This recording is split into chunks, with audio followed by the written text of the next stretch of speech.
ప్రజలందరూ కూడా. పశ్చిమ గోదావరి జిల్లా నరసాపురం నియోజకవర్గ చిరంజీవి యువత ఆధ్వర్యంలో నిర్వహించిన మెగా రక్తదాన శిబిరాన్ని కాపు కార్పొరేషన్ రాష్ట్ర చైర్మన్ కొత్తపల్లి సుబ్బారాయుడు ప్రారంభించారు. నరసాపురం ప్రభుత్వ ఏరియా ఆసుపత్రిలో మెగాస్టార్ ఫ్యాన్స్ బ్లడ్ డొనేషన్ చేశారు. ఈ కార్యక్రమంలో మాజీ ఎమ్మెల్యే కొత్తపల్లి జానకిరాం, ఆసుపత్రి సూపరింటెండెంట్ సంతోష్ కుమార్లు తదితరులు పాల్గొన్నారు.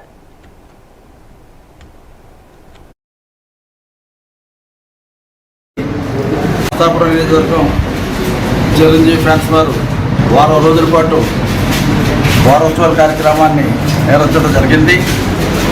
నిన్న మొన్న వేరు వేరు ప్రాంతాల్లో చేసి ఈ రోజున మన నరసాపురం మెయిన్ హాస్పిటల్లో, గవర్నమెంట్ ప్రభుత్వ మెయిన్ హాస్పిటల్లో ఈరోజు చిరంజీవి గారు పుట్టినరోజు సందర్భంగా చిరంజీవి గారి ఫ్యాన్స్ ప్రత్యేకంగా బ్లడ్ డొనేషన్ కార్యక్రమాన్ని ఏర్పాటు చేయటం, అదేవిధంగా ఫ్యాన్స్కి సంబంధించిన యువత మరి ముందుకొచ్చి మరి ఉత్సాహంగా బ్లడ్ డొనేషన్ చేసినటువంటి విషయాన్ని ఈ సందర్భంగా నేను మీ అందరూ కూడా తెలియపరుస్తున్నా.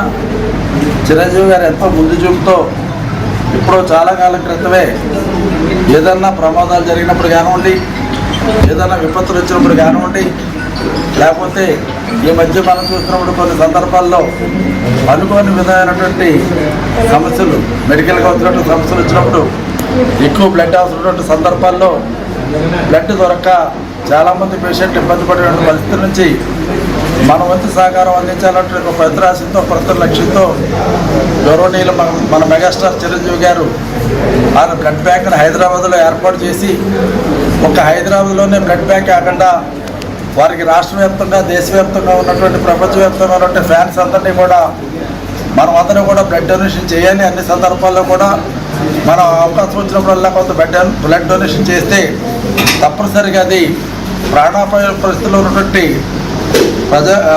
వారికి ఉపయోగపడుతున్నటువంటి ఉద్దేశంతో ఆయన ఒక హైదరాబాద్ బ్లడ్ డొనేషన్ క్యాంప్ అక్కడే కాకుండా రాష్ట్ర వ్యాప్తంగా అన్ని చోట్ల కూడా ఈ కార్యక్రమాన్ని తన యొక్క ఫ్యాన్స్ ద్వారా చేసినటువంటి విషయాన్ని సందర్భంగా తెలియపడుతున్నా. ఏ అకేషన్ వచ్చినా తప్పనిసరిగా చిరంజీవి ఫ్యాన్స్ వాళ్ళు మొట్టమొదటిగా ఎన్నుకునేది బ్లడ్ డొనేషన్ కార్యక్రమం అన్నటువంటి విషయాన్ని కూడా ఈ సందర్భంగా తెలియపడుతున్నా. ఆ విధంగా చిరంజీవి ఫ్యాన్స్ కూడా నేను హృదయపూర్వకమైనటువంటి అభినందనలు, ప్రత్యేకమైనటువంటి అభినందనలు నేను తెలియపరుస్తున్నా. ఎందుకంటే ఇన్ని సంవత్సరాల బట్టి ఎప్పుడు కూడా